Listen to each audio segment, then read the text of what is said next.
Hi, everyone. Welcome to Flock Talk. I'm Erin Morgan. And I'm Stacey Sage, and we work for the members of the Ontario Sheep Farmers Organization. Today, we have Brodie Berrigan here with us. Brodie serves as the Senior Director of Government Relations and Farm Policy at the Canadian Federation of Agriculture, CFA. Brodie is here with us on Flock Talk today to talk about tariffs between the U.S. and Canada and what that means for farmers in Ontario and across Canada. Thanks for joining us on Flock Talk, Brodie. Yeah, no problem. Happy to be here. Nice to meet you both.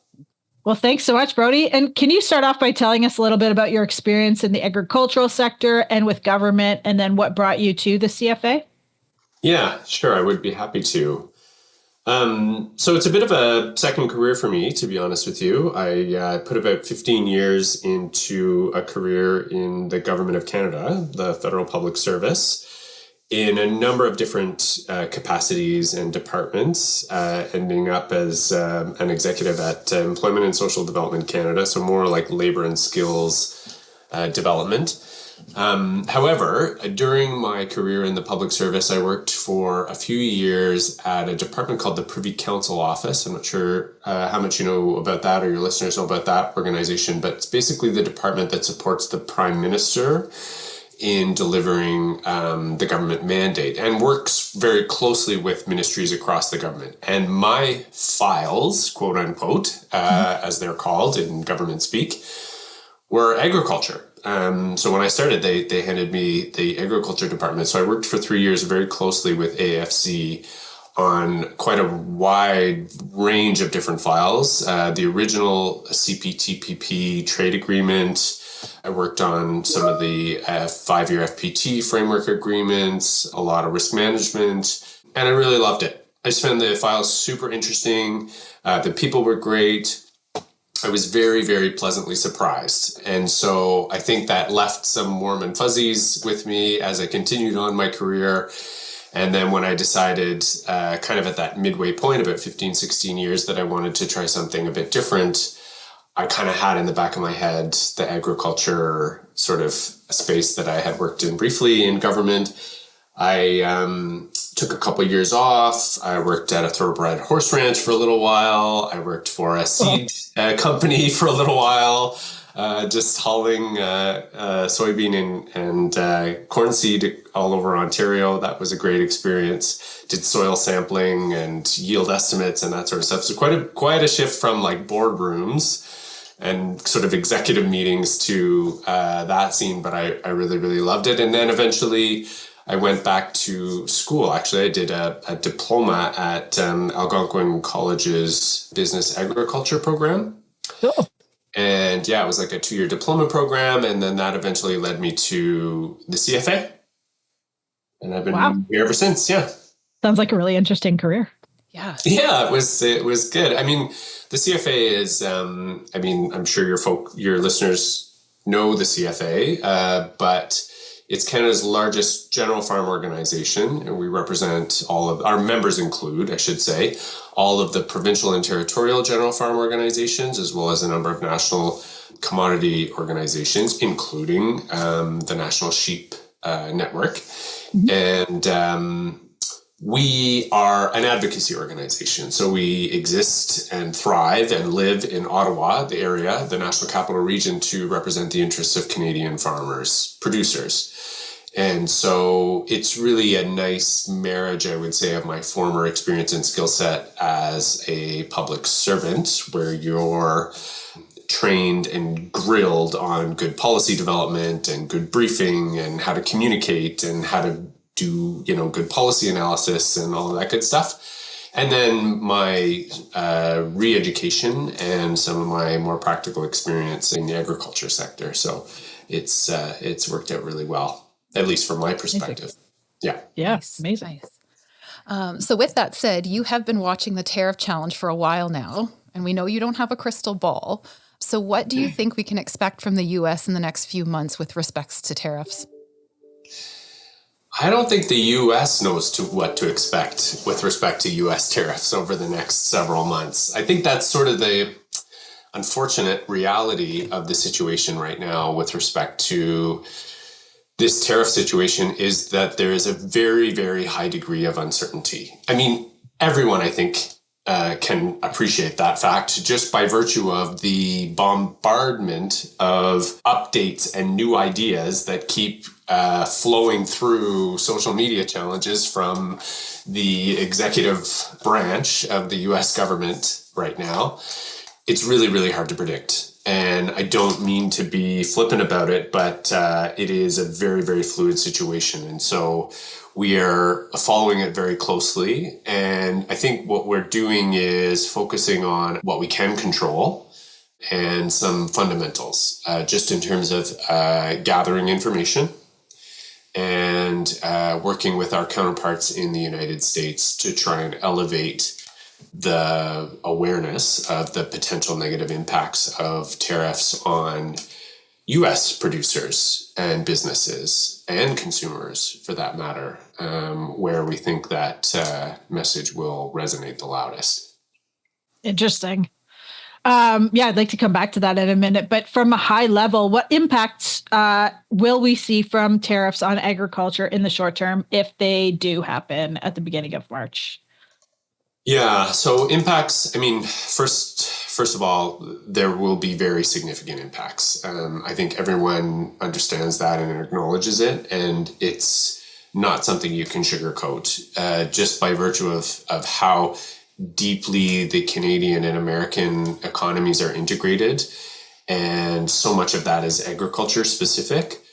It would and will be quite substantial in the event that it happens.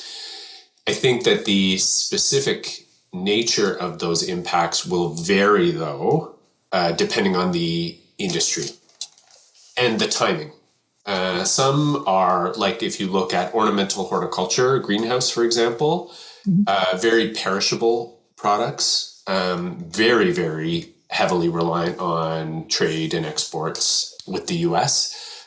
They're already feeling the effects without any tariffs even having been put in place, because the mere signal of intent or threat of tariffs has already started shifting some of those supply chain patterns with some of the suppliers and orders we're hearing in the US. So it'll be quite varied, I would say, depending on the industry. I do know, from the sheep side of things, we do export quite a bit of live sheep to the US. I think the most recent statistics that I've seen are from 2022, so you folks probably have more updated numbers, but that's over 2 million and almost 32,000 live sheep that go just to the US annually. So it will certainly have an impact. I know that there's been a lot of discussion around mitigation and even trade diversification as potential mitigation solutions, like ways to soften the blow. But that is not going to be a silver bullet solution, and it is not going to be something that we can flip the switch and implement in the short term. I think it's important to understand, as I know many of your listeners and producers do, that the reason we have that high degree of integration is because of our proximity, and it's built incrementally over decades and decades. So it's not something that we can change. Another sort of impact that I know we will see and are seeing is a shift in some trade patterns. So notwithstanding the fact that trade diversification more broadly is a longer term strategy, I think that we will see, if tariffs go up, a redirection of some of those products to the Canadian market. So instead of a north-south, it'll be more east-west. I know there's been a lot of attention on breaking down interprovincial barriers to trade recently. I think the government of Canada is very seized with that as an opportunity. And in many ways, I think it is an opportunity to address many of the barriers which we've had a really hard time pulling down over time. I think probably because it was so easy to ship a lot of these products to the United States. But that will also take a little bit of time, I think. And it will have an impact on prices. You can just imagine, I mean, I don't want to belabor the point too much, but in the ornamental horticulture side, which is being impacted right now, so much of like flower season, we just had Valentine's Day, which is a huge like a busy time for that particular sector. You can think about all of a sudden products not going to the United States and flooding a domestic market, like what that would happen on prices domestically. All of a sudden you have a huge surplus, an increase in supply. And without growing, the size of that pie, that market share, that'll put downward pressure on prices. So I can't tell you whether that same effect would happen with that over $2 million worth of live sheep. And I know that there's like lamb skins and lamb products and all kinds of other sort of products associated with sheep products. But it is something to keep an eye out for. Well, thank you. 4 years is a long time to endure market instability from a Trump government. What would you say are some potential longer-term impacts of trade disruptions with the U.S.? Yes, it is a long, and it's very discouraging when you think about it, right? That 4 years of this. One thing I will say is, if I can add a note of optimism onto this, Brooke Rollins, the new Secretary of Agriculture, was just confirmed late last week. That is actually a very positive step. You might not think so, because it might appear as an entrenchment of kind of executive power and the current agenda. But what it does is it gives you a person that you're actually trying to connect with. And so even for our counterparts, that when we spoke to American farmers, we're waiting for Ms. Rollins to be confirmed so that they can start their internal sort of advocacy. And then once you can do that, you develop a bit of a foothold, you can build a relationship, and hopefully, I mean, in theory, you can start to channel the direction of some of that policy in a way that would hopefully be less disruptive and damaging. Having said that, I think undoubtedly there is a huge risk, like reputational risk, associated with some of the things that are being discussed right now. I mean, a lot of potential damage to the relationship at the business level. I would also just like to reinforce, nothing has happened necessarily yet, right? I mean, there's a lot of threats, there's a lot of this push-pull, but we haven't seen it actually come. It hasn't taken effect yet. I mean, I know the U.S. government announced kind of again new tariffs on steel and aluminum products, which are set to come into force in about less than a month now, a few weeks. But nothing has actually taken effect yet. So we're still sort of waiting for the puck to drop, I guess, so to speak, on all of that. So there will be a number of short-term and long-term risks associated with this potential tariffs. But I think so much of it is uncertain at this stage that it's difficult to speculate. And I think it's probably better to sort of keep things from too much hyper speculation at this stage. I do think that there will be an increased pressure on the government of Canada to open new markets. And as I said earlier, really focus on that trade diversification strategy. That will be a long game and something that I think Canada will need to invest a lot of resources into. But my fear, I think there is a general fear that over the long term, there is this trend towards increased isolationism and protectionism, so that this wave of reducing tariffs and trade liberalization may have subsided, and we're in a period now of retrenchment. And for a country like Canada that relies on trade, that relies on export markets to support our standard of living, our quality of life, our GDP growth, that is a challenging future, I would say. I'm not sure that we need to be without sort of hope on that front. I mean, there are a lot of other like-minded countries like ourselves that are interested and invested in maintaining some momentum around that trade liberalization agenda, but it is certainly under threat, I would say, at this stage. And it's not just from the US. I mean, this is a trend that we've seen now for several years.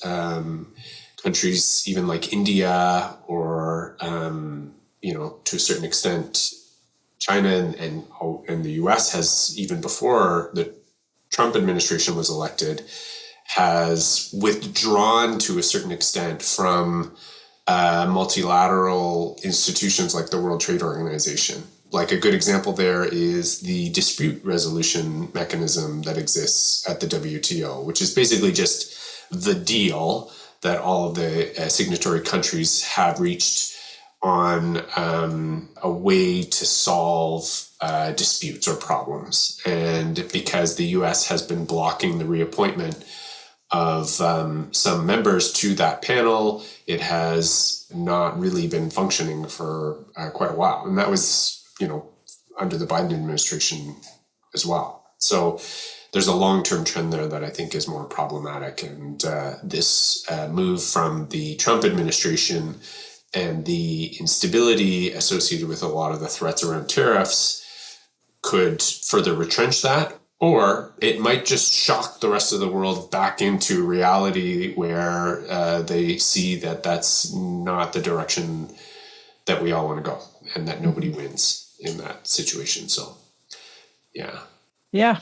Well, so now, let's talk a little bit about, Canada's options here. Obviously we're not the big power player, but you mentioned relationships. You mentioned how you do have relationships south of the border, and whether that's just for gathering intel, whether that's, for helping tell our story from within. Tell us a bit about that, and tell us, what the government's options are right now, having been an insider at government. Retaliatory tariffs, does that make sense? Or, what are the options for Canada? Yeah, so I would just say from the CFA's perspective, maybe I'll just start a little bit with some of the stuff that we've been up to, and then talk a little bit about potential mitigation and support options that the government has. So first and foremost, I think we've really just tried to increase the amount of outreach that we've had with our membership in particular, just to keep them apprised of the latest information that we're hearing on this particular file. We updated a landing page on our CFA website on Canada-US relations, which has some key messages on it, as well as some links to some kind of key upcoming events, etc. So it's a great place. I would encourage your listeners to check it out if you're looking for some information on Canada-US trade and or key messages. We've also made it a bit more of a prominent theme in our AGM, which is next week, actually. So our annual general meeting is going to be in Ottawa at the Delta on the 25th and 26th. And we have a number of interesting speakers coming. We'll have Chris Forbes, who's the Deputy Minister of the Department of Finance, and he has been leading a lot of the stakeholder engagement across the Government of Canada to provide updates on this situation.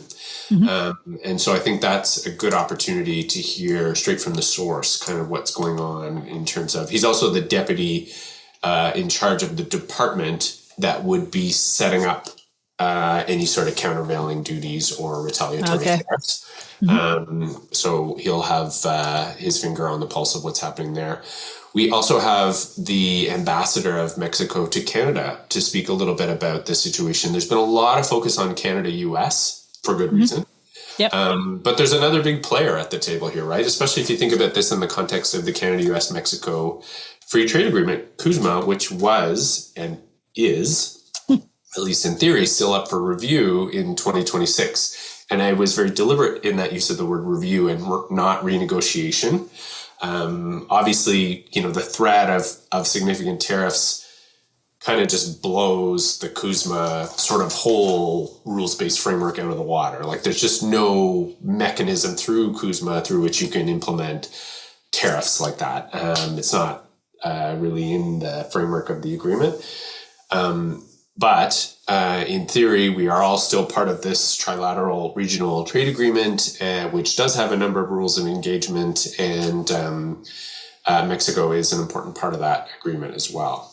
We also are going to have a panel discussion on Canada's place in the world and what it means for Canadian agriculture, which will be moderated by Tyler McCann, the director of CAPI, the Canadian Agri-Food Policy Institute. And it will include some interesting panelists. Aaron Fowler, who's the Associate Assistant Deputy Minister and Deputy Chief Trade Commissioner. Paul Sampson, who's a former ADM at AFC, and he's now the president for the Center of International Governance and Innovation. We'll have Dr. Fen Hampson, who's a professor in international affairs from Carleton University, and John Stackhouse, who's the senior VP of Royal Bank. And so they're going to be talking about this whole situation. And it's going to be a really good, I think, panel discussion. We also have the Deputy Minister of AFC, Lawrence Hanson, who will be in attendance. Anyway, I think it's going to be obviously a subject of close scrutiny and discussion at our upcoming AGM.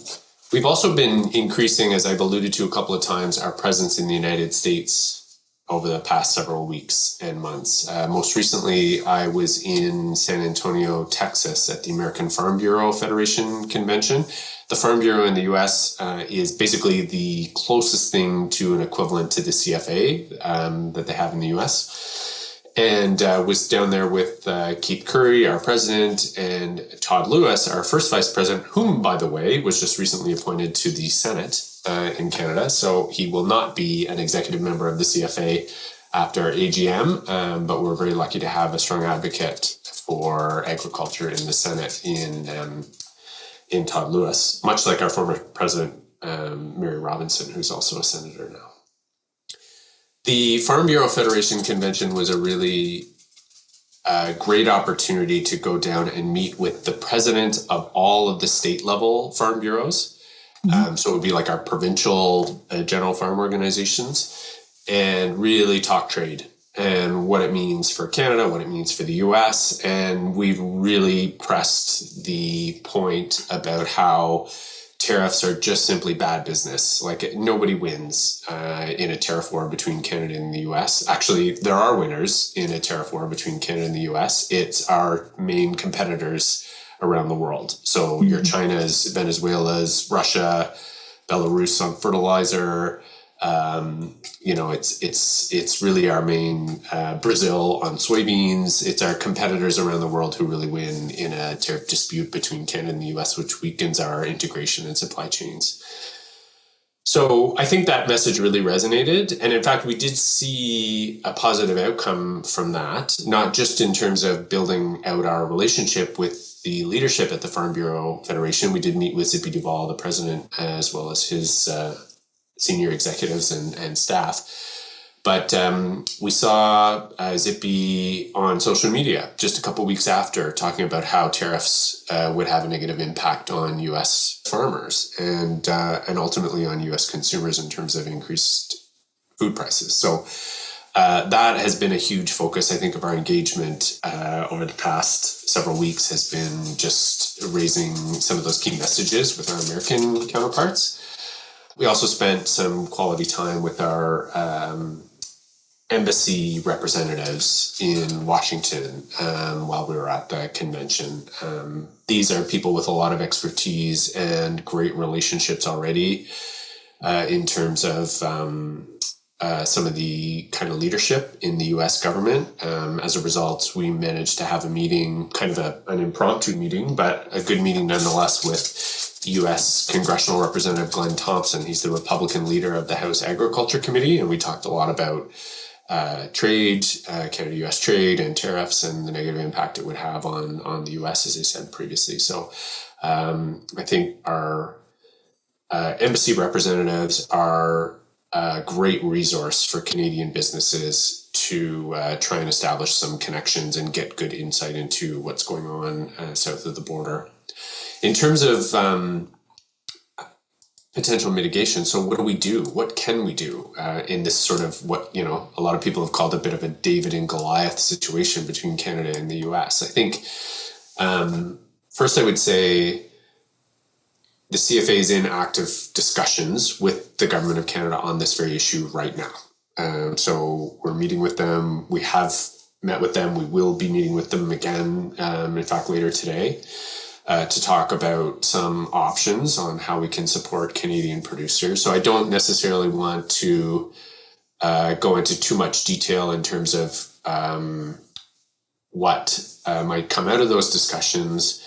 But they are actively listening and engaged with us and other producer groups across Canada on how we can best support producers right now. I would say that the range of tools at our disposal, well, first of all, to your question, the government will put in place retaliatory tariffs. I mean, they've said that they will. They went so far as to publish a list of countervailing duties and potential tariffs on U.S. products when the Trump administration threatened the first sort of round of 25% across the board tariffs and 10% for energy products. So that will happen. I think we can all be quite confident that that would be the first response of the government of Canada in an effort to try and dissuade the U.S. government from following through on tariffs, much like they did back in 2018, 2019 with the first round of steel and aluminum tariffs. And the idea there is to really try and hit consumers so that they raise their concerns with their representatives in Congress and the Senate.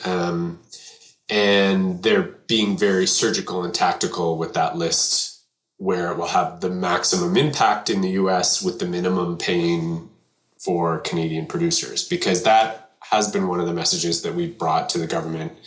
We need to really try to ensure that any countervailing duties or retaliatory tariffs do not unnecessarily compound the negative impact on Canadian producers. Because you can imagine, if you're relying on exporting your product to the US, whatever it is, but you also rely on imports from the US for, veterinary products, feed additives, and you're getting sort of taxed both ways, it really doubles down on the pain. And it does speak to just how integrated our supply chains really are in the agriculture sector. So that's one kind of key message that we've had. I think there's been a lot of discussion around this is going to cause some substantial short-term pain. And so loan guarantees and liquidity support will be one of the areas I think that you're going to hear a lot of producer groups talking to the Government of Canada about potential support. Similar-ish to what happened and the type of response that happened during COVID-19, although I know that there was a bit of a mixed reaction to some of those that package of supports that were delivered during the pandemic. But it did teach us some lessons in terms of what types of levers could be pulled from the government's perspective and what couldn't. I think there's also going to be a push for a lot of enhanced market access. Again, going back to that trade diversification sort of thread, we do have a market access secretariat. We have the agro-marketing program, which supports a lot of marketing of Canadian agriculture products abroad. So we would be looking for the government, I think, to kind of double down on some of those efforts. And those are some quick and easy tools. And of course, there are risk management programs that we have. We know that they would not likely be sufficient in the face of across the board 25% tariffs on all kind of Canadian products, but we do have a suite of tools. So we could look to that suite as a potential first line of defense to support our agricultural community in the event of tariffs. That's sort of short term. Then there's kind of medium term issues that we could look at. So reducing regulatory barriers and streamlining business activities.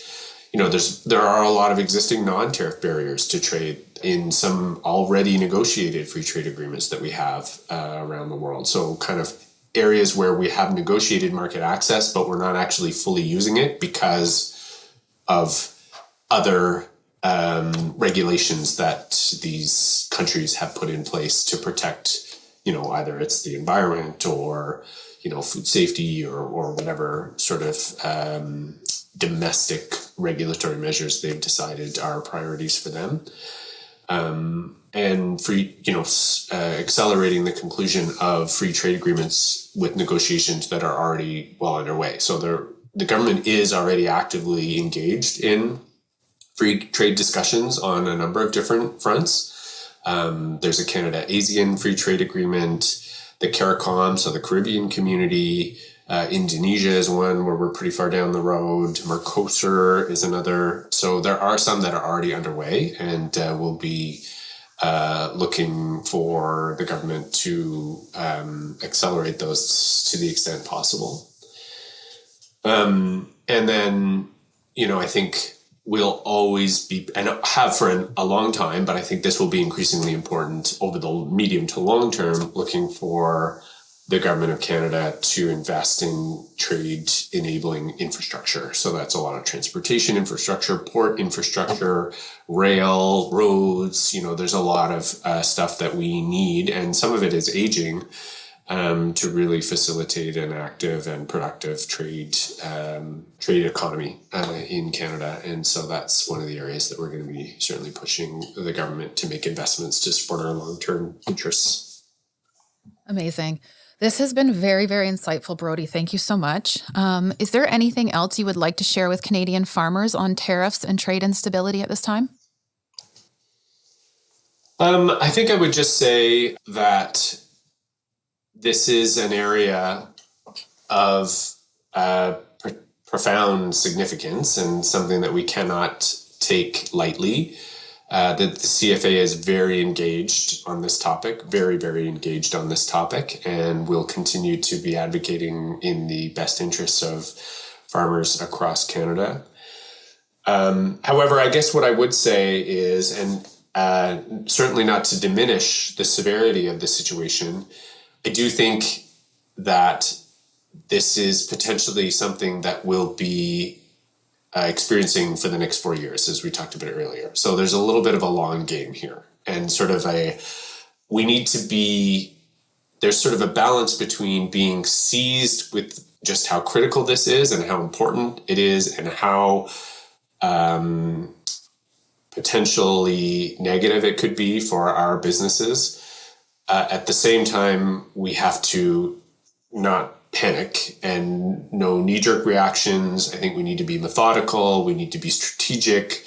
We need to play a long game here. And we do want to come out of this stronger at the other end. And so there will be opportunities over the next 4 years, it is our hope, to strengthen our agriculture sector, to make it more resilient, and to create opportunities, whether it's internally, whether it's new markets around the world, reducing barriers, investing in technology and innovation and equipment to make us more productive and efficient.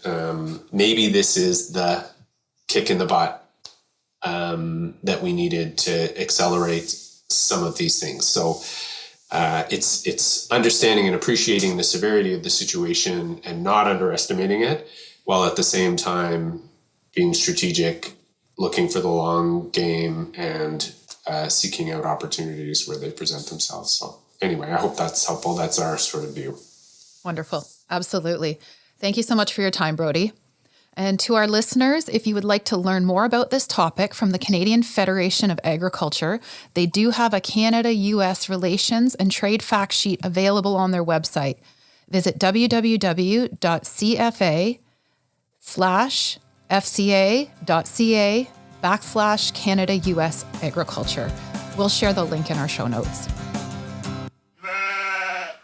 Hi, Erin. What's new with Ontario sheep farmers? Well, we have a super exciting announcement that probably most of our members have heard, but I think it's really important to say thank you again to the Conservative government for $100 million for the risk management program. This one is near and dear to my heart because I have been working on this particular advocacy effort since the year after my 19-year-old son was born. So it's very exciting for me that the risk management program now has $250 million for producers. And the $100 million that was announced, we'll see $30 million of it in this particular crop year, so 2025, another $30 million in 2026, and the remaining $40 million will roll out in 2027. So it'll be a provincially fully funded program in 2027, which is just really exciting news. And there's more information on the Ontario Sheep Farmers website, so you can check it out under our news section. Thank you for listening. If you enjoyed this episode of Flock Talk, please subscribe to your podcast app to receive alerts for our future episodes, and please share our podcast with your friends. For more Ontario Sheep Farmers content, follow us on social media at Ontario Sheep Farmers on Instagram and Facebook, at Ontario Sheep on X, and visit our website at ontariosheep.org. Thank you for listening.